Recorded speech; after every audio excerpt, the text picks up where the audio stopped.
It has been our distinct pleasure and privilege to know and serve with our friend and colleague, W. Mark Clark. Anita, Mark, and I all came to the Office of General Ministries Board of Directors in the fall of 2005.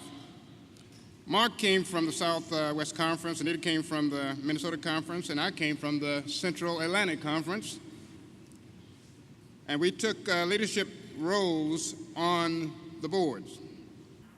Fellow delegates, it is with joy and thanks to God for bringing us to this place that we present to you the Executive Council's nominee for Associate General Minister, our good friend, Mr. Wendell Mark Clark. I bring an undying love and commitment to the United Church of Christ. Our beloved church has been the central institution in my life, as many who know me will attest. A former pastor of mine loved to call me a church geek. I think Ben refers to himself as a church nerd, but I'm a geek. I have to admit it, I can easily get geeked up about the UCC. One of the search committee's first questions to me was, why would anybody want to move from the sunny Southwest to Cleveland for a job that might only last 2 years?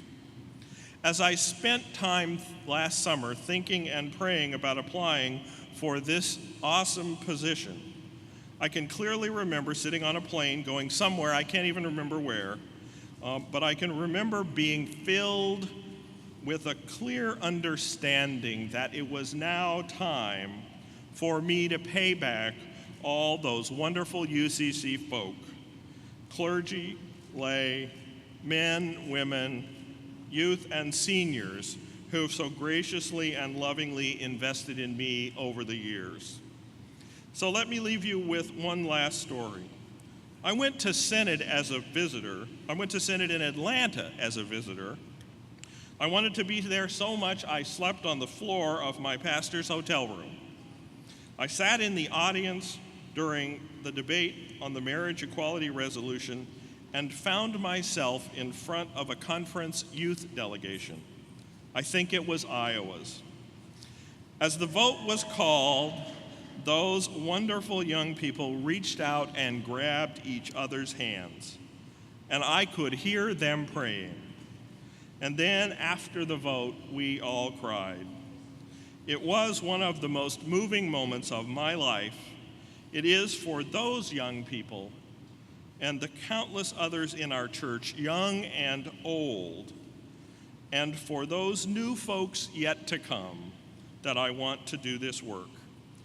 Our message and ministry of continuing testament, extravagant welcome, and changing lives is so important in today's world.